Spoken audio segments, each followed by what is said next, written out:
لیکن یہ کہ اس وقت جو عالم عرب پر صورتحال پیدا ہو گئی اس میں ہمیں کیا کرنا چاہیے، پاکستان کے جو حالات ہیں ان میں کیا مشورے ہیں، اب میں ان چیزوں کے بارے میں آپ سے چند باتیں عرض کروں گا۔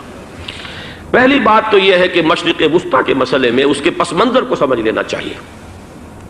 ہمارے بہت سے احباب جو ہیں وہ فوری طور پر وقتی صورتوں کو، جیسے کہ حالات و واقعات ہوتے ہیں، صرف انہی کے اعتبار سے رائے قائم کرتے ہیں، چیزوں کا پس منظر جو ہے نگاہوں کے سامنے رہنا چاہیے۔ اس صدی کا ایک مختصر سا نقشہ ذہن میں رکھیے۔ یہ 20ویں صدی کے آغاز کے وقت، جسے ہم پورا کہتے ہیں مڈل ایسٹ، بلکہ صرف مڈل ایسٹ نہیں، پورا شمالی افریقہ سلطنت عثمانیہ کا حصہ تھا، خلافت عثمانیہ۔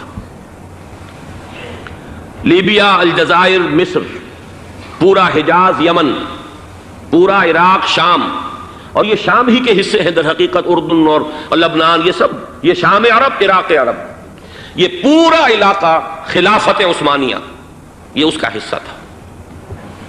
پہلی جنگ عظیم میں انگریزوں نے عربوں کو بغاوت پر آمادہ کیا، غداری پر آمادہ کیا، انہوں نے خلافت عثمانیہ کے خلاف بغاوت کی، بیج بوئے ان کے دلوں کے اندر نفرت کے، ابھارا انہیں کہ تم ترکوں کے غلام کیوں ہو، تمہیں خود حاکم ہونا چاہیے، تم کھڑے ہو جاؤ، ہم مدد کریں گے، تم بغاوت کرو، تم ان ترکوں کے خلاف ہماری مدد کرو، ہم تمہیں آزاد کر دیں گے، تم اپنے پاؤں پر خود کھڑے ہو جانا۔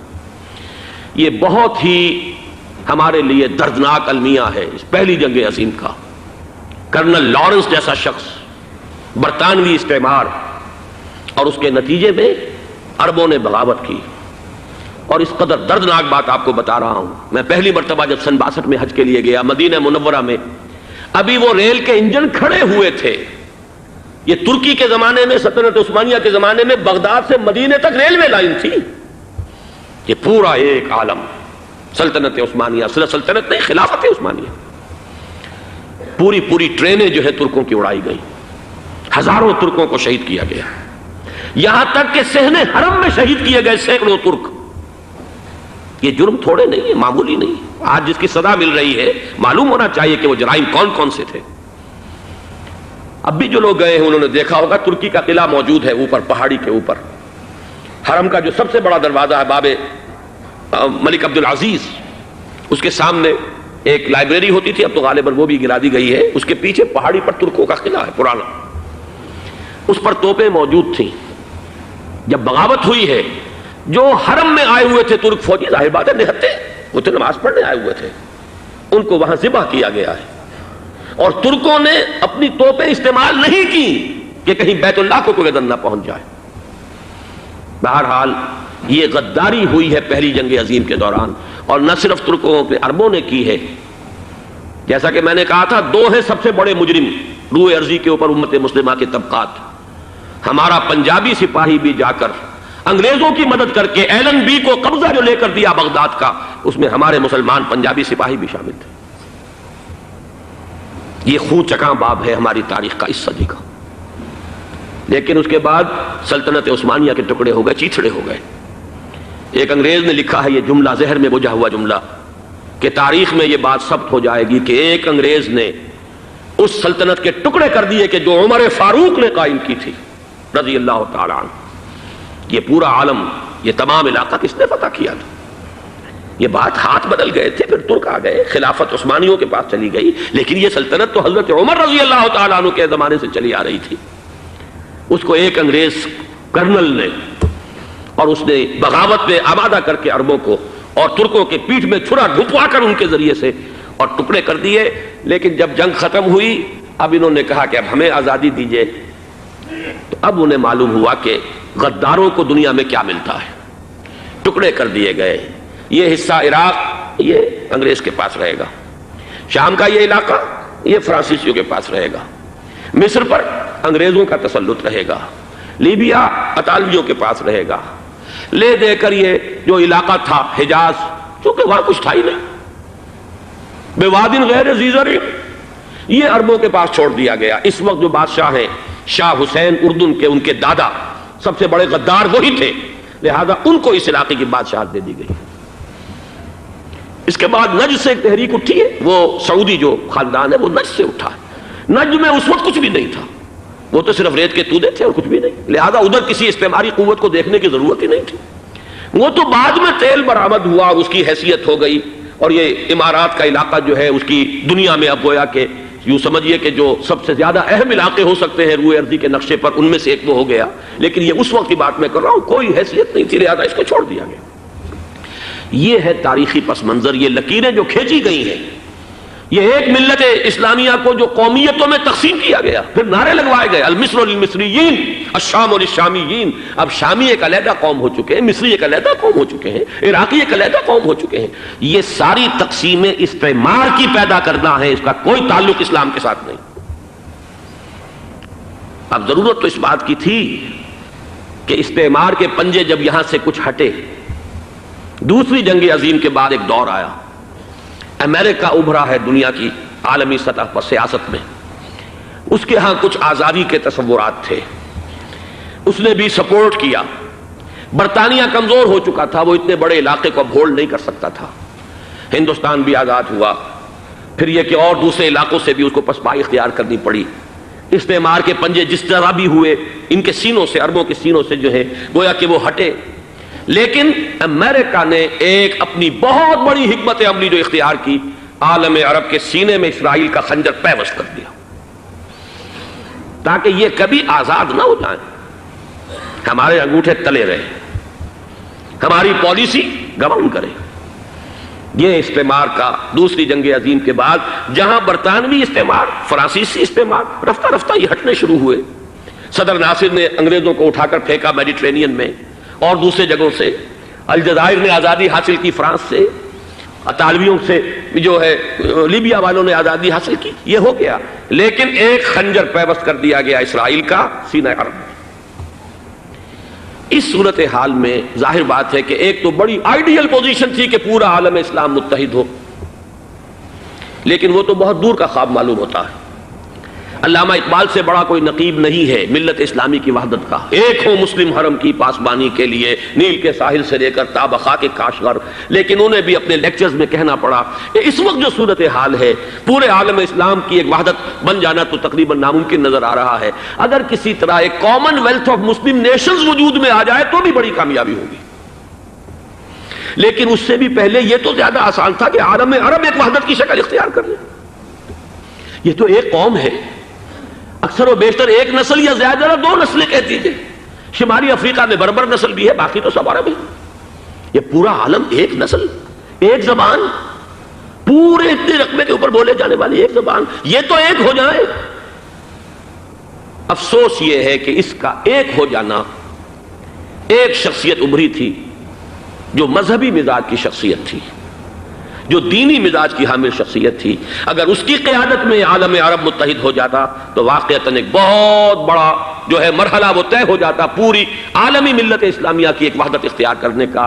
وہ شخصیت تھی شاہ فیصل شہید کی، اور اس لفظ کے ساتھ ہی آپ کے ذہن میں آ گیا ہوگا کیوں انہیں شہید کر دیا گیا، کس نے کیا کرایا،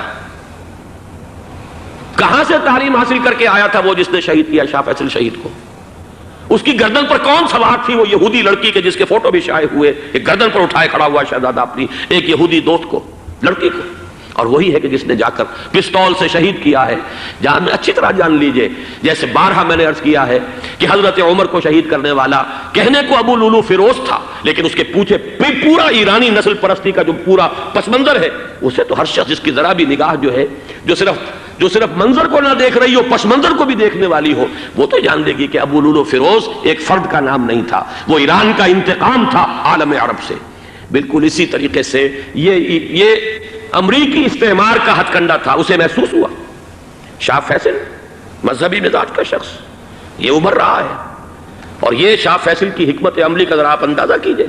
لاہور میں سمٹ کانفرنس ہوئی، اس میں وہ آئے، سب سے ٹاورنگ پرسنالٹی پورے اس وقت عالم اسلام کے اندر شاہ فیصل کی تھی، اور وہ گویا کہ ایک بہت ہی جس کو کہا جائے کہ ایک بہت ایلڈرلی، ایک بزرگانہ ایک شخصیت جو ہے، اور انہوں نے اپنے دولت کے دروازے، عرب میں وہ مشہور تھے کہ نہایت خسیس اور بخیل انسان ہے، اس لیے کہ وہاں وہ خرچ کرتے تھے حساب کتاب کے ساتھ، لیکن ان کے خزانے کھلے ہوئے تھے عالم اسلام کے لیے، ادھر بھی مدد ہے، ادھر بھی مدد ہے، ادھر بھی کام ہو رہا ہے، ادھر بھی کام ہو رہا ہے۔ پھر انہوں نے تیل کا ہتھیار استعمال کر کے ایک دفعہ امریکہ کو دن میں تارے دکھا دیے تھے، لہذا ان کا ہٹایا جانا سین سے یہ امریکی استعمار کے لیے لازم تھا۔ اب لے دے کر رہ گئے کون؟ سیکولر مزاج کے لوگ۔ پہلی اٹیمپٹ جمال عبد الناصر نے کی، ناکام ہو گیا۔ قذافی صاحب نے کوشش کی کہ وہ ان کی جانشینی حاصل کر لے، ناکام ہو گیا۔ اب ایک تیسری شخصیت صدام حسین کی، ملحد ہے، اسلام سے کوئی سروکار نہیں، باس کا فلسفہ، سیکولرزم پلس عرب نیشنلزم، یہ اصول ہے۔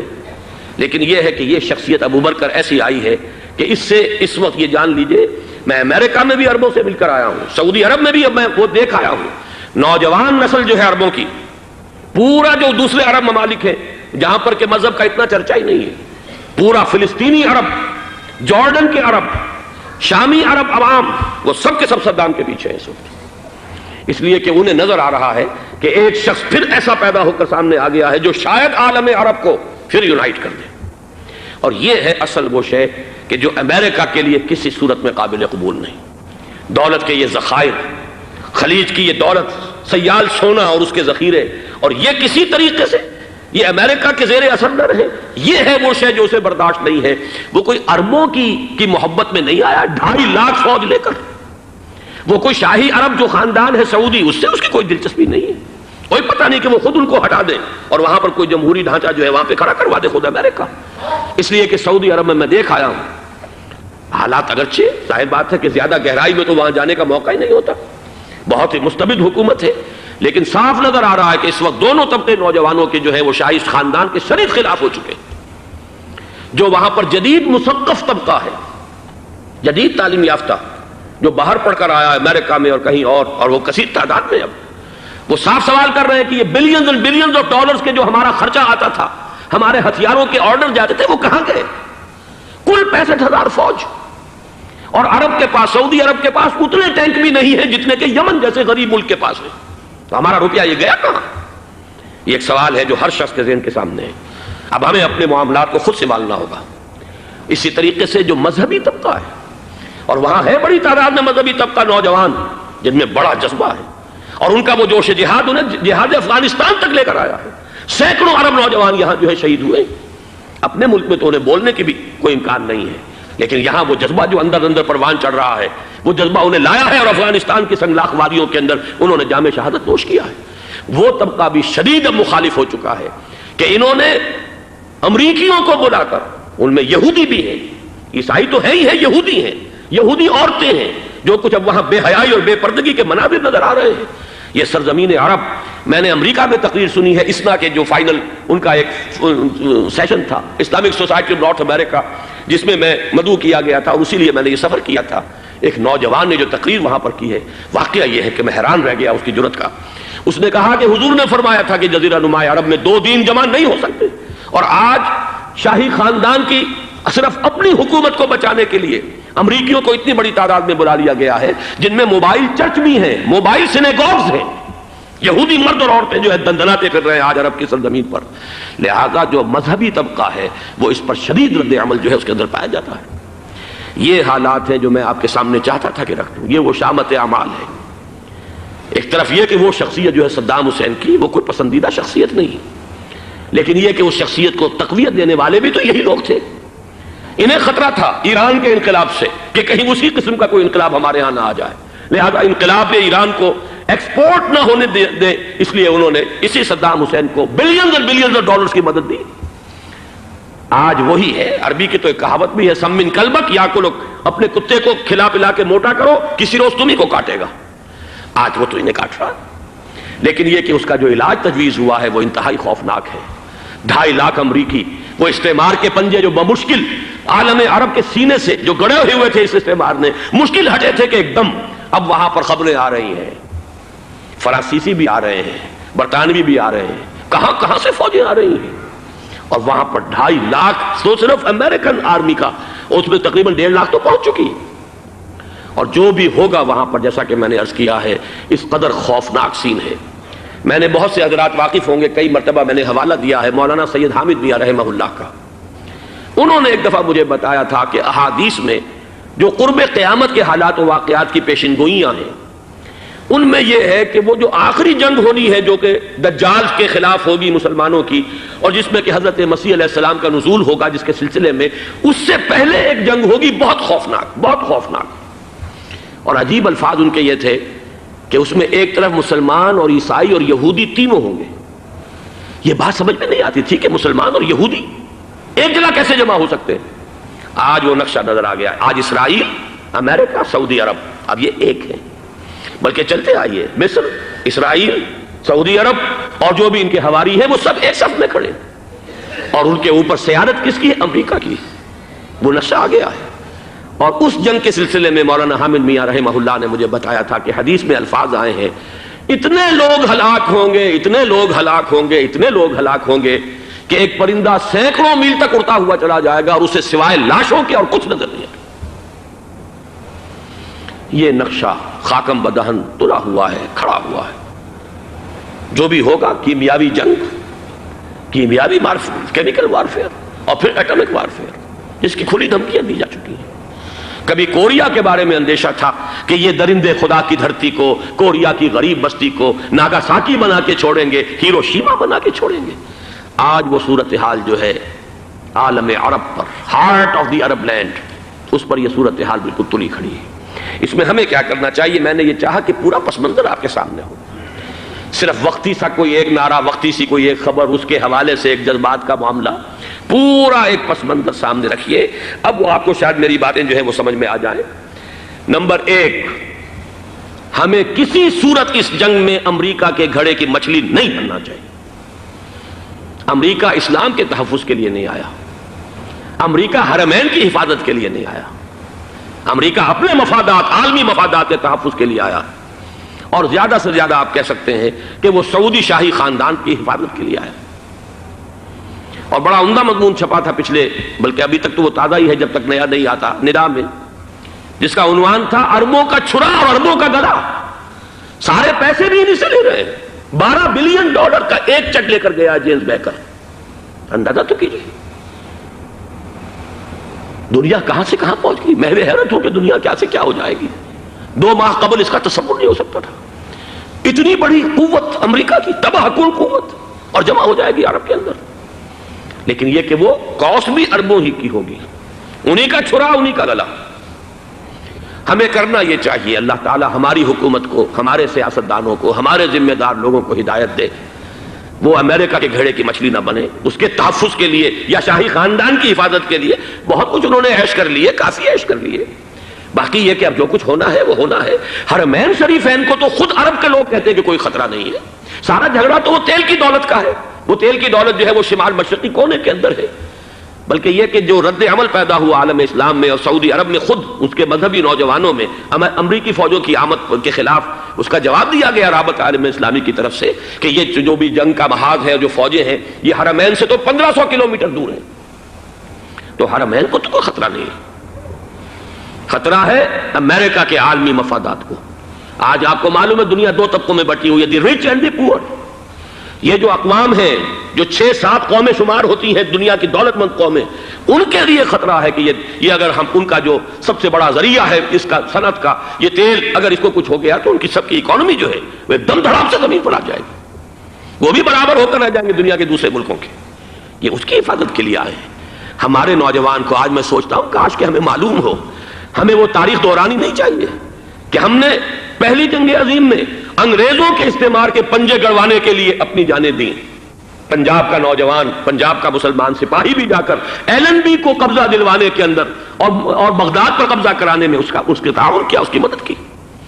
کیا آج بھی وہی تاریخ اپنے آپ کو دہرائے گی؟ آج ہمارا فوجی جائے گا وہاں پر امریکہ کے تحفظ کے لیے، اس کے مفادات کے تحفظ کے لیے۔ پہلی بات یہ کہ یہ ہرگز نہیں ہونا چاہیے۔ ہونا کیا چاہیے؟ پہلی کوشش یہ ہو کہ یہ بین الاسلامی معاملہ بنے، مسلمان امت آئے، امریکی فوجیں جائیں، فرانسیسی جائیں، برطانوی جائیں۔ ہاں اس صورت میں کہتا ہوں پاکستان کا ایک ایک بچہ وہاں جائے اور اپنی جان قربان کر دے، اس لیے کہ یہ قرآن کا حکم ہے۔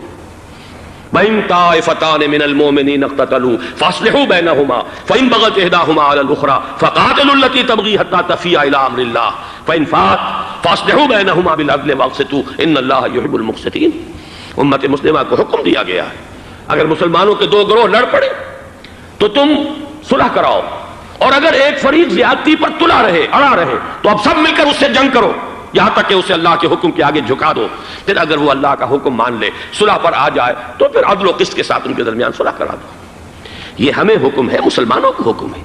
لیکن یہ کہ یہ امریکی آ رہے ہیں اور امریکی استعمار اور امریکی مفادات، اور اس کے لیے جو ہے پاکستان کا مسلمان سپاہی بھی جائے، میرے نزدیک کی کسی صورت میں صحیح نہیں۔ مطالبہ بھی ہو رہا ہے، آج ہی غالباً ایک انٹرویو آیا ہے، شاہ حسین کے بھائی جو ہیں حسن بن طلال، انہوں نے بھی یہی کہا ہے کہ اس کو مسلمانوں کو آپس میں اس معاملے کو طے کرنا چاہیے، اس قضیے کو، امریکی فوجوں کو یہاں سے فوراً واپس جانا چاہیے۔ اور یہی بات میں یقیناً تائید کروں گا، تحسین کروں گا، یہی موقف ایران کا ہے۔ ایران عراق کے خلاف جو یو این او کے سینکشنز ہیں، کہتا ہے ہم اس کی پابندی کریں گے، لیکن امریکہ کو یہاں سے نکلنا چاہیے۔ یہ مسلمانوں کا اپنا معاملہ ہے، وہ آپس میں طے کریں۔ پاکستان کو بھی یہی موقف اختیار کرنا چاہیے پوری قوت کے ساتھ۔ اس میں کوئی بھی اگر کمزوری ہو رہی ہے تو در حقیقت یہ گویا کہ ہم امریکی استعمار کے ہاتھ میں اس کا آلہ کار بن کر، کھلونا بن کر استعمال ہو رہے ہیں، جو کہ ہمیں کسی صورت میں نہیں کرنا چاہیے۔ اگر یہ بھی ناکافی ہو تو دوسرا ایک اور مسئلے کا حل موجود ہے، اس سے براڈر سطح پر، کہ غیر جانبدار ممالک اگر کوئی ہے ان کو بھی اس قضیے کے اندر شامل کیا جائے۔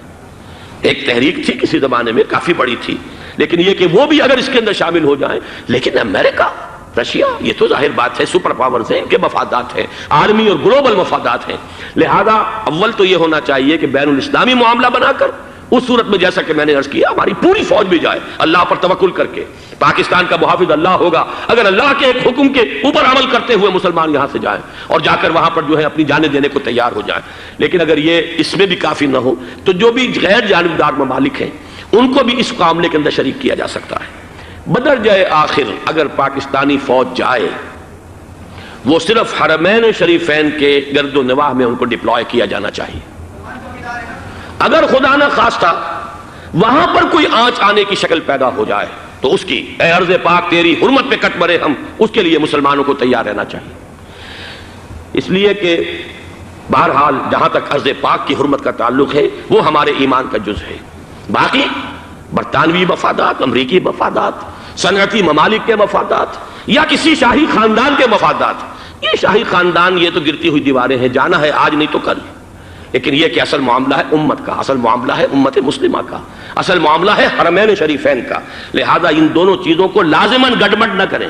آپ حضرات کے علم میں ہے کہ اس سے پہلے ایران کی طرف سے بار بار مطالبہ ہوا کہ حرمین کو بین الاسلامی کنٹرول میں دے دیا جائے اور سعودی عرب کا اس کے اوپر سے جو انتظامی عمل دخل ختم کر دیا جائے۔ میں نے کبھی تائید نہیں کی، اس لیے نہیں کی کہ میرا مشاہدہ ہے، میں گیا ہوں بارہا، سعودی عرب کی حکومت نے چاہے خود بھی بڑے بڑے محل بنائے ہیں لیکن حرمین کی خدمت کے اندر بھی کوئی کمی نہیں کی، اس پر انہوں نے اربوں ڈالر اس پر بھی خرچ کیا ہے، اس کے اوپر انہوں نے اس حج کے انتظامات پر پوری حکومت جو ہے وہ اپنے آپ کو لگائے رکھتی ہے۔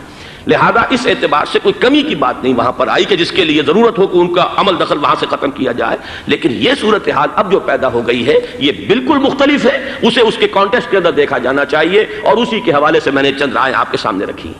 اب آئیے پاکستان کی طرف جو ہمارا اصل مسئلہ ہے، اس کے تو ہم سب سے بڑے ذمہ دار ہیں، اس کی بھلائی ہے تو، برائی ہے تو، اس میں خیر آتا ہے تو وہ بھی ہماری کوشش اس کے لیے ضروری ہے، اور کوئی شر پیدا ہوتا ہے تو اس کی ذمہ داری بھی ہم پر آئے گی۔ اس کے ضمن میں چند باتیں عرض کر رہا ہوں۔ شدید ترین خطرہ ہے، جیسا کہ میں عرض کر چکا ہوں، کہ بھارت حملہ کرے گا۔ مجھے تو تقریباً یہ رائٹنگ آن دی وال کے مانند ایک فیصلہ نظر آ رہا ہے، بلکہ آج میں کسی سے کہہ رہا تھا کہ اگر اب نہیں تو پھر کبھی بھارت حملہ نہیں کر سکتا۔ اس کے لیے سچویشن بالکل رائٹ ہے۔ 2 مرتبہ ایکسرسائز کر چکا ہے وہ، خاص ٹارگٹ بنا کر حیدرآباد کو، اور اس کے پیش نظر ہے سندھ میں جو بھی خلفشار ہے اسے اس کے علم میں ہے، جو بھی تصادم ہے۔ اب بھی اگرچہ اس وقت کی جو ہماری اندرونی سیاست ہے یہ اس کا کرشمہ سامنے آیا ہے کہ جی ایم سید صاحب کو ایگزونریٹ کیا جا رہا ہے، ان کو اب محب وطن کا خطاب دوبارہ دیا جا رہا ہے۔ وہ شخص کہ جس نے اسلام کے خلاف انتہائی زہریلی باتیں کی ہیں، وہ شخص جس کی کتاب اب پاکستان ٹوٹ جانا چاہیے، وہ لاکھوں کی تعداد میں ہندوستان سے چھپ کر آئی ہے، یہاں تقسیم ہوئی ہے، آج اسے سند دی جا رہی ہے۔ یہ ہے ہماری اندرونی سیاست کے کرشمے، میں اس پر تفصیل سے نہیں جانا چاہتا، لیکن اس شخص کی دیکھیے، وہ جو علامہ اقبال کا شعر ہے کہ بت کرے میں برہمن کی پختہ زناری بھی دیکھ، دیکھ کعبے میں شکست رشتہ تسبیح شیخ، اور بت قدے میں برہمن کی پختہ زناری بھی دیکھ، کہ نظر یہ آ رہا ہے کہ اس نے رہا ہوتے پہلا بیان یہ دیا ہے کہ ہماری پہلی ترجیح یہ ہے کہ پاکستان ٹوٹ جائے اور ہندوستان کے ساتھ ہم ایک انڈیپینڈنٹ اسٹیٹ کی حیثیت سے کانفیڈریشن قائم کریں، سندھو دیش confederation with India independent of Pakistan. پھر دوسری ترجیح بھی ہے، تیسری آخری ترجیح یہ ہے کہ پاکستان کو 5 ریاستوں میں تقسیم کر دیا جائے اور ایک لوز کانفیڈریشن ہو، بس اس کے سوا کچھ نہیں۔ 5ویں بھی وہ اردو والوں کے لیے نہیں، مہاجرین کے لیے نہیں، ان کے لیے تو ان کے پاس کچھ نہیں ہے۔ 5ویں بھی پنجاب میں سے کاٹ کر سرائیکی صوبہ بنایا جائے، اور سندھ میں تو بہرحال اردو بولنے والوں کو سندھی بن کر رہنا ہوگا۔ یہ اس شخص کا رہائی کے بعد بھی بیان ہے جسے آپ سند دے رہے ہیں کہ وہ محب وطن ہے، اور وہ غدار نہیں ہے، وہ پاکستان کا مخالف نہیں ہے۔ بہرحال یہ حالات جو ہیں انتہائی خوفناک ہیں ہمارے۔ آج کشمیر میں جو صورتحال ہے ہندوستان کے لیے انتہائی تشویشناک ہے۔ جو بدنامی اس کو مل سکتی تھی مل چکی ہے، اور یہ آپ نے دیکھ لیا، وہ امریکہ بہادر جو 1.5-2 لاکھ آدمی لے کر پہنچ گیا سعودی عرب میں، اس نے انگلی تک نہیں اٹھائی ہے کہ کشمیر میں بھارت کیا کر رہا ہے۔ یہ ہے ان کی ڈبل سٹینڈرڈز، یہ ہے ان کی بے ایمانیاں کہ بھارت جو کچھ کر رہا ہے وہاں۔ آج اگر ظلم ہو رہا ہے کویت میں عراقیوں کے ذریعے، پورے ورلڈ ٹیلی ویژن پر، CNN پر، فلاں پر، اور اخبارات میں، آج بھی ایک لمبا مضمون میں نے اخبار میں پڑھا ہے، لیکن یہ ہے کہ کشمیر میں کیا ہو رہا ہے کہیں تذکرہ نہیں ہو رہا۔ یہ ہے دنیا کے اندر دیانت اور امانت اور شرافت کا حال، اور بین الاقوامی سیاست جو ہے اس کے ڈبل سٹینڈرڈز۔ لہذا جو بدنامی بھارت کو آ سکتی تھی وہ آ چکی ہے۔ ہندوستان سے ایک نوجوان مسلمان صحافی دہلی سے آئے تھے، نئی دنیا ایک پرچہ نکلتا ہے، اس کے طرف سے وہ دورہ کر کے گئے ہیں، مجھ سے بھی لاہور میں ملے تھے، تقریباً 1 مہینہ 1.5 مہینہ ہوا۔ ان کے الفاظ سن کر میں کانپ گیا تھا۔ انہوں نے کہا تھا کہ بھارت کی حکومت اس کے اوپر تلی ہوئی ہے کہ چاہے ایک اور آخری کشمیری کو بھی ہلاک کرنا پڑے، وہ کشمیر کے اندر کبھی بھی کوئی معاملہ جو ہے کشمیر کی آزادی یا کشمیر کو پاکستان کے لیے جانے کے لیے تیار نہیں ہے۔ کیا بگڑے گا اس کا؟ آپ سمجھئے کہ اگر 80-90 کروڑ قوم کی ایک قوم ہے، 1 کروڑ آدمی ختم کر دیں، ان کا دل تو جو ہے اس پہ دکھے گا نہیں۔ حال ہمارا یہ ہے کہ ہم تو کوئی چیلنج بھی نہیں کر سکے، ہم تو اپنی صفائی دیتے رہے کہ نہیں ہمارا کوئی ہاتھ نہیں ہے، ہم نے کچھ نہیں کیا ہے، ہمارا کوئی اس کے اندر عمل دخل نہیں ہے، بس یہی ہماری ڈپلومیسی کا شاہکار رہا ہے۔ یہ حال ہے پاکستان کا۔ لہذا بھارت کا وہ معاملہ جو ہے، میں نے جیسا کہ آپ کے سامنے مختلف فیکٹرز گنوا دیے تھے، اندرونی اس کی سیاست، اندرونی خلفشاں، وہ تو اب آ کر رہے گا۔ اللہ یہ کہ اللہ تعالیٰ کے قبضہ قدرت میں ہر شے ہے، وہ ٹال دے تو ٹال دے۔ مجھے اقبال کا وہ شعر یاد آ رہا ہے، تقدیر تو مبرم نظر آتی ہے ولیکن پیران کلیسا کی دعا ہے کہ یہ ٹل جائے۔ ہم دعا کریں کہ یہ ٹل جائے وقت، لیکن یہ ہے کہ تقدیر مبرم نظر آ رہی۔ اس حالت میں ہمیں کیا کرنا چاہیے؟ نمبر 1 یہ کہ سب سے اہم شے ہے قومی یکجہتی، اور قومی یکجہتی کے اعتبار سے انتہائی خوفناک مرحلہ آ رہا ہے انتخابات کا۔ انتخابات میں تو کچھ نہ کچھ فساد، کچھ نہ کچھ دنگا، کچھ نہ کچھ ہنگامہ، ایک دوسرے کے خلاف کیچڑ، ایک دوسرے کے خلاف الزامات، بوچھاڑ، یہ تو بڑھتے ہیں۔ بھارت میں بھی قتل و غارت گری ہو جاتی ہے کچھ نہ کچھ۔ لہذا یہاں پر بھی پیر پگاڑا صاحب جو ہمیشہ سے کہتے چلے آ رہے ہیں فیملی پلاننگ، آج پھر ان کا جملہ آ گیا ہے کہ شاید اس انتخابات میں فیملی پلاننگ کے ذریعے سے کوئی بہت بڑا کام ہو جائے۔ پہلی بات تو یہ ہے کہ میں نے اب تک یہ کہا ہے کہ انتخاب کسی صورت میں پوسٹ پون نہیں ہونے چاہیے۔ اب بھی میں یہ کہتا ہوں کہ اگر تو انتخابات کا بدل صرف ایک ہے اور وہ مارشل لا ہے، تو پھر مارشل لا سے تو بہتر ہے کہ وہ انتخابات ہوں، چاہے اس میں کوئی خلفشار بھی ہو۔ اس لیے کہ مارشل لا کا مطلب جو ہے وہ تو سندھ کے اندر ایک ناگزیر دھماکہ ہو جائے گا، تباہ کن، خوفناک، اور پھر بھارت کو کچھ کرنے کی ضرورت نہیں ہوگی، کیا کرایا اسے سارا معاملہ سندھ کے اندر سے مل جائے گا۔ مارشل لا ہرگز نہیں ہونا چاہیے۔ وہ بات جو سن 80 میں نے 18 اگست 1980 کو کہی تھی ضیاء الحق مرحوم سے، آج پھر اسی بات کی میں تکرار کر رہا ہوں، اعادہ کر رہا ہوں۔ مارشل لا پاکستان کے لیے سوسائڈل ہے، لیکن ایک آلٹرنیٹ سامنے آیا ہے۔ ایک تو پشاور ہائی کورٹ کا ورڈکٹ آ گیا، اور یہ کہ کچھ اور لوگوں کی طرف سے بھی باتیں آئی ہیں۔ 1-2 دن ہوئے ہیں، جنگ میں 2 اہم سرخیاں تھیں، اور وہ بڑے اونچے حلقہ جو ہمارا فوج کا اونچا حلقہ ہے اس کی طرف سے، اگرچہ نام کسی کا نہیں تھا۔ ایک تو یہ کہ مارشاء اللہ یہاں کسی صورت نہیں لگے گا، دوسرے یہ کہ کوئی قومی حکومت کی تشکیل جو ہے اگر کسی طرح ہو سکتی ہو تو وہ اس وقت کا حل ہے، اور وہ اسی شکل میں ممکن ہے۔ اگر تو الیکشن آپ پوسٹ پون کرتے ہیں اور اسمبلیاں پرانی بحال نہیں کرتے، تو پھر تو اس کا مطلب یہ کہ ہمارا کانسٹیٹیوشن ایبروگیٹ ہو گیا، اور اس کا آلٹرنیٹ سوائے ایک مارشل لا کے اور کوئی نہیں ہے۔ لیکن اگر صدر اسحاق صاحب ہمت کر لیں، ملک کے حالات کو دیکھ کر، جو اس وقت صورتحال ہے، جو خطرات ہیں بارڈر پر، ان کو دیکھتے ہوئے یا تو یہ کہ عدالتوں کے ذریعے سے اسمبلیاں بحال ہو جائیں، اس میں حکومت زیادہ رکاوٹ نہ ڈالے، یا یہ کہ خود صدر اسحاق صاحب واپس لے سکتے ہو قدم تو واپس لے لیں، لیکن یہ کہ تمام پارٹیز سے یہ پہلے عہد لے لیا جائے کہ وہ ایک قومی حکومت کی تشکیل کریں گے۔ یہ وہ بات ہے، آپ کو یاد ہوگا مرزا اسلم بیگ صاحب، انہوں نے بالکل شروع میں سن 88 کے الیکشن کے بعد کہا تھا کہ نیشنل گورنمنٹ فارم کی جانی چاہیے۔ اس وقت تو کسی نے دھیان نہیں دیا، پیپلز پارٹی بڑے نشے میں تھی، اس کو خاص طور پر سندھ میں جس طرح کا واک اوور ملا تھا، اس کا ایک نشہ تھا اس کے دماغ پر، اس لیے وہ سوچنے پر تیار نہیں ہوئی۔ لیکن یہ کہ وہ جو ایک فارسی میں کہا جاتا ہے کہ ہر چے دانا کنت کنت نادا لیک بعد از خرابی بسیار، اب اس خرابی بسیار کے بعد بھی اگر عقل آ جائے اور ایک نیشنل گورنمنٹ بنائی جا سکے اور اس کے حوالے سے الیکشن کو پوسٹ پون کیا جا سکے، تو میرے نزدیک یہ رائے پوری قوت کے ساتھ دی جانی چاہیے، پیش کی جانی چاہیے، اس لیے کہ الیکشن اس وقت جس خلفشار کا سبب بن جائے گا، ذریعہ بن جائے گا، اس کو تو گویا کہ اور بھارت کے جو گھناونے عزائم ہیں ان کو اور تقویت دینے کا سبب اور ذریعہ بن جائے گا۔ دوسری بات یہ، اس قوم کے اندر جذبہ جہاد، وہ ڈیفینسو جہاد، دفاعی جہاد، جس کے بارے میں کوئی دو رائے نہیں ہو سکتی کہ اس کے لیے جو جان بھی دی جائے گی وہ شہادت کی موت ہوگی۔ اس لیے کہ حضور کی حدیث ہے، من قتل دون مالہ فہو شہید، جو شخص اپنے مال کی حفاظت کرتے ہوئے مارا گیا مسلمان وہ شہید ہے۔ تو ظاہر بات ہے کہ اپنی آزادی کا تحفظ جو ہے وہ مال کے تحفظ سے زیادہ اہمیت رکھنے والی شے ہے۔ ایک جذبہ جہاد پیدا کیا جائے اور ایک پیپلز آرمی یہاں پر کھڑی کی جائے، عوامی فوج صرف نہیں کر سکے گی تحفظ جب تک کہ پوری قوم جو ہے وہ فوج کی شکل اختیار نہ کر لے۔ لیکن ظاہر بات ہے کہ اس کا بھی امکان اسی صورت میں ہوگا جبکہ کوئی ایسی حکومت وجود میں آ گئی ہو کہ جس میں وہ اپوزیشن اور گورنمنٹ کا جھگڑا جو ہے وہ اوپر نہ چل رہا ہو، وہ آپس کی محض آرائی نہ ہو، تبھی کوئی پیپلز آرمی جو ہے اس کا تصور جو ہے سامنے آ سکتا ہے۔ اللہ تعالیٰ توفیق دے کہ ہم اس کو بھی کر سکیں۔ آخری بات، آج میں سوچ رہا تھا کہ حضور کو اللہ تعالیٰ نے 2 تلواریں دے کر بھیجا تھا۔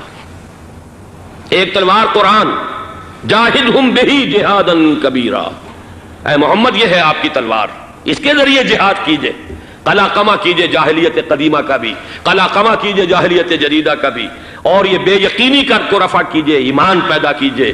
یہ ہے کہ جو آج ہمارے پاس وہ جہاد بالقرآن کے حوالے سے ہے۔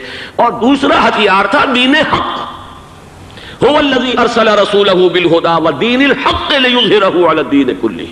وہ نظام عدل اجتماعی، وہ جو واقعہ یہ ہے کہ اگر اس کا نمونہ دنیا کو دکھا دیا جائے تو پوری دنیا اسے قبول کرے گی، اس لیے کہ دنیا تو پیاسی ہے، دنیا مختلف نظاموں کو ٹرائی کر کے تھک چکی ہے۔ اس نے جمہوریت کا تجربہ بھی کر لیا ہے جس نے سرمایہ داروں کی آمریت کی شکل اختیار کر لی، دنیا نے کمیونزم کا تجربہ بھی کر لیا ہے، وہاں سے بھی پسپائی اختیار کر رہی ہے نوع انسانی۔ لیکن یہ کہ وہ نظام عدل اجتماعی تو ہمارے پاس تھا۔ پچھلے سال آپ کو یاد ہوگا یہاں پر دسمبر کے مہینے میں اس کے اوپر سیمینار ہوئے تھے، سیاسی نظام، معاشی نظام، معاشرتی نظام، اخلاقی نظام، وہ پورا نظام زندگی جو ہے وہ ہمارے پاس ہے جس کے لیے یہ ملک لیا گیا تھا، اسلامی انقلاب برپا کر کے، اور یہاں پر اس دین کو قائم کیا جائے۔ میں چند باتیں بھارت کے حوالے سے کہنا چاہتا ہوں۔ بھارت کے سلسلے میں ہم سے بہت بڑی بڑی کوتاہیاں ہوئی ہیں ہندو قوم کے حوالے سے۔ پہلی کوتاہی یہ ہوئی کہ ہم نے 800 یا 1000 برس تک حکومت کی، اگرچہ صوفیاء نے کچھ تبلیغ کی یہاں پر، لیکن علمی سطح پر، انٹلیکچوئل لیول پر کوئی تبلیغ کا کام نہیں کیا۔ ہندوؤں کی جو اعلیٰ ذات کے لوگ ہیں، اور ہندو ذہن ہے فلسفیانہ ذہن، اس فلسفیانہ ذہن کو ہم نے کبھی سمجھنے کی کوشش نہیں کی، اس تک ہم نے دین کی دعوت کو نہیں پہنچایا۔ ہم نے جہاد بھی سیف کر کے انہیں زیر تو کر لیا، ان پر حکومت تو کی، لیکن یہ ہے کہ جہاد بالقرآن کے ذریعے سے ان کے نظریات، ان کے افکار، ان کے عقائد، ان کے نظریات باطلہ کا علاج نہیں کیا۔ یہ ایک بہت بڑا جرم تھا کہ ہم نے یہاں پر 1000 برس تک حکومت کی لیکن یہ فرض منصبی ادا نہیں کیا۔ اس ضمن میں آپ سے عرض کروں کہ پچھلے سال جب میں گیا تھا انڈیا، مولانا علی میاں سے مدظ اللہ العالی میری ملاقات ہوئی، میں نے انہیں ایک مشورہ دیا، وہ چونک گئے، انہوں نے مشورہ پسند بھی کیا، یہ مجھے نہیں معلوم کہ اس پر عمل کیا یا نہیں۔ میں نے ان سے عرض کیا کہ آپ ندوۃ العلماء میں سنسکرت کی تعلیم لازم کر دیں تاکہ یہاں کا عالم دین جو نکلے وہ ہندو جو مذہب کی کتابیں ہیں ٹاپ کی امہات کتب ان کو بھی سمجھ سکتا ہو۔ جب تک آپ ہندو ذہن کو نہیں سمجھیں گے اسلام اس کے سامنے پیش نہیں کر سکتے۔ لہذا ایک کام تو ہمیں یہ کرنا ہے، اور میں نے شاید آپ میں سے جو حضرات بھی میثاق پڑھتے ہیں ان کے تو علم میں یہ بات ہوگی کہ میں نے شاہ ولی اللہ دہلوی رحمۃ اللہ علیہ کا ایک قول جو ہے نقل کیا ہے، ہندوستان ہی کے ایک رسالے میں وہ ان کا قول جو ہے اس کو کوٹ کیا گیا تھا، وہاں سے میں نے نقل کیا کہ انہوں نے فرمایا کہ ایک وقت آئے گا کہ ہندو قوم کے اعلیٰ ذات کی اکثریت اسلام قبول کر لے گی، اللہ کرے کہ وہ کام ہو، وہ بھی ہوگا تو جہاد بالقرآن کے ذریعے سے ہوگا۔ دوسری دو کوتاہیاں کیا ہوئی؟ دیکھیے میں اس کی مثال دے رہا ہوں۔ ہم نے اب تک اسلام کے لیے جو نعرہ بازی کی ہے اس کا نتیجہ یہ نکلا، ہندو کو ہم نے بیدار کر دیا، چوکنا کر دیا، منظم کر دیا، اپنے خلاف کھڑا کر دیا، اور ہم نے کچھ کیا نہیں۔ اس کی ایک سادہ مثال دے رہا ہوں۔ چپ راس چپ، چپ راس چپ، خاکسار تحریک، دہل گیا تھا پورا ہندوستان، واقعہ یہ کہ دہل گیا تھا۔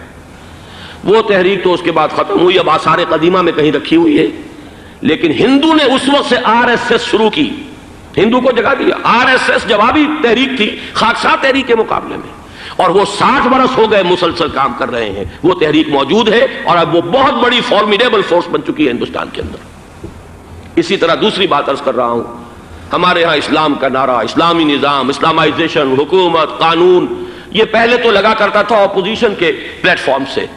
11 برس جو تھے ہمارے مرحوم ضیاء الحق صاحب کے، وہ ایوان حکومت سے یہ نعرہ لگا۔ نتیجہ یہ نکلا ہندوستان میں رام راشٹر کی تحریک کھڑی ہو گئی جوابی رد عمل کے طور پر۔ ہم نے تو کچھ کیا بھی نہیں، سوائے کچھ کاسمیٹک تبدیلیاں، کچھ اوپر کی تبدیلیاں، کچھ رنگ و روغن، کچھ عید میلاد النبی زیادہ شوق سے اور زیادہ شان سے بنانی شروع کر دی، کچھ اور ہم نے اس طرح کے جو ہے وہ تقریبات کا آغاز کر لیا۔ باقی وہ اسلام کا نظام، وہ نظام تو ہم نے قائم نہیں کیا۔ میں نے جو حضرات واقف ہیں مجھ سے، انہیں یاد ہوگا یہ کہ میں سن 80 میں پہلی مرتبہ بھارت گیا تھا، پاکستان بننے کے بعد۔ سن 47 نومبر میں نے کراس کیا تھا، from east Punjab to west Punjab, Pakistan آیا، خون اور خاک آگ کے دریا عبور کر کے۔ 33 برس کے بعد میں گیا تھا واپس ہندوستان، پہلی مرتبہ سن 80 میں۔ واپس آ کے جو میں نے تقریر کی تھی اس کے چند چیزیں یاد ہوں گی بہت سے حضرات کو۔ میں نے کہا تھا میں نے 2 چیزیں بڑی اچھی دیکھی ہندوستان میں، جس سے ہندوستان میں مسلمانوں اور اسلام کے مستقبل کے بارے میں جو بہت زیادہ اندیشے اور خطرے تھے وہ دور ہو گئے۔ ایک یہ کہ ہندوستان میں بھی کوئی ایک نیشنلزم پیدا نہیں ہو سکا، بلکہ ریجنلزم ہے، علاقائیت ہے، لوگوں کے ذہن کے اندر علاقائیت ہے۔ اگر ایک مرکزی نیشنلزم پیدا ہو جائے تو بھارت بہت بڑی طاقت بن جائے گا، پورے علاقے کے لیے بہت بڑا خطرہ بن جائے گا۔ دوسری بات میں نے یہ عرض کی تھی کہ اللہ کا شکر ہے کہ ہندو مذہب کا کوئی ریوائول وہاں نہیں ہوا۔ بائی اینڈ لارج انڈین ہندو جو ہے وہ سیکولر ذہن کا ہے، مذہب کا احیاء وہاں نہیں ہوا۔ یہ سن 19 کی بات میں کہہ رہا ہوں، اس لیے کہ مذہب کا اگر احیاء وہاں ہو جائے تو مسلمان کے لیے بڑے خطرے کی بات ہو جائے گی۔ لیکن آج میں آپ سے عرض کر رہا ہوں 1990 میں 10 برس کے بعد، یہ جو 11 برس تک ہمارے ہاں اسلام کی رٹ لگی ہے، نتیجتاً اب وہاں ملیٹنٹ ہندو ریوائولزم ایک بہت بڑی قوت بن کر آ چکا ہے۔ ہم نے کچھ کیا بھی نہیں، نعرے لگائے، اور وہاں بی جے پی اب اگلے الیکشن کے اندر وہ یقین رکھتی ہے کہ اس کی حکومت ہوگی۔ اس وقت بھی وی پی سنگھ کی حکومت جو ہے اسی کے بل پر کھڑی ہے۔ میری ملاقات ریاض میں ایک ہوئی ہے مراد آباد کے نوجوان سے، اور گفتگو کے آخر میں وہ رو پڑا کہ ہم ہندوستانی مسلمان کیا کریں، ہم تو ایک ایسی صورتحال سے دوچار ہو گئے ہیں کہ کوئی صورت ہمیں نظر نہیں آ رہی بچاؤ کی۔ 30 اکتوبر کی ڈیٹ دی ہوئی ہے وی ایچ پی نے، وشوا ہندو پریشد جو ہے وی ایچ پی، اس کے دے رکھی ہے کہ ہم نے ہر صورت کچھ بھی ہو جائے، اور ایسے ایسے طریقے ان کے ہیں۔ وہ پہلے اینٹیں انہوں نے روانہ کرنی شروع کی تھی، اس کے بعد اب یہ ہے کہ ایک ایک گاؤں سے ایک ایک آدمی آئے گا، 30 لاکھ گاؤں سے ایک ایک آدمی چل کر آئے گا، اور وہ جب پہنچیں گے تو کوئی ان کے اوپر چونکہ ایک ایک آدمی چل کر آ رہا ہوگا، کوئی دفعہ 144 حکومت کی نہیں لگ سکے گی، اور ہم جب اتنے لوگ جمع ہو جائیں گے لا محالہ ہم نے وہ مندر جو ہے تعمیر کرنا ہے اور وہ مسجد گرا دینی ہے۔ اور ادھر مسلمان جو ہے آخری طور پر طے کیے ہوئے ہیں کہ چاہے ہم سب کٹ مریں لیکن ہم یہ مسجد گرنے نہیں دیں گے۔ خدا نہ خواستہ یہ صورتحال اگر بالفعل ہو جاتی کنفنٹریشن، اس وقت تو پھر بھی جو حکومت یو پی کی ہے وہ کچھ نہ کچھ مسلمانوں کا ساتھ دے رہی ہے، لیکن یہ کہ بے بس ہوتے کوئی دیر نہیں لگے گی۔ اگر لاکھوں لوگ جمع ہو جائیں اس شہر کے اندر، ایودھیا کے اندر، تو ظاہر بات ہے ہر حکومت گھٹنے ٹیکنے پر مجبور ہو جاتی ہے۔ 50,000 اہل تشیع نے ضیاء الحق صاحب کے گھٹنے ٹکوا دیے تھے، داغ رگڑوا دی تھی، اور وہ جو آرڈیننس تھا زکوٰۃ آرڈیننس اس میں ترمیم کروا دی تھی۔ کیا ہوگا؟ نہایت خوفناک صورتحال ہے۔ لیکن اگر ہم یہاں اسلام صرف نام نہ ہو عملاً قائم کر کے دکھا دیں، مجھے یقین ہے کہ خود ہندو اسے قبول کرے گا کہ یہ تو نعمت ہے، یہ راحت ہے، یہ نظام عدل ہے، یہ تو بہترین حل ہے ہمارے تمام مسائل کا۔ لیکن یہ کہ اگر ہم نے وہ کام نہ کیا، وہ اسلامی انقلاب کی طرف پیش قدمی نہ کی، وہ جاہدہم بہی جہاداً کبیرہ کے ذریعے سے ایمان، اور ایمان کے ساتھ اس کا لازمی نتیجہ وہ ایک جد و جہد، انقلابی جد و جہد، اور اس کے نتیجے میں پاکستان میں اسلامی انقلاب لا کر اسلام کے نظام عدل اجتماعی کو قائم کرنا، یہ ہے دوسرا کرنے کا اصل کام، اور یہ ہے در حقیقت کہ جو ہمارے تمام مسائل کا حل ہے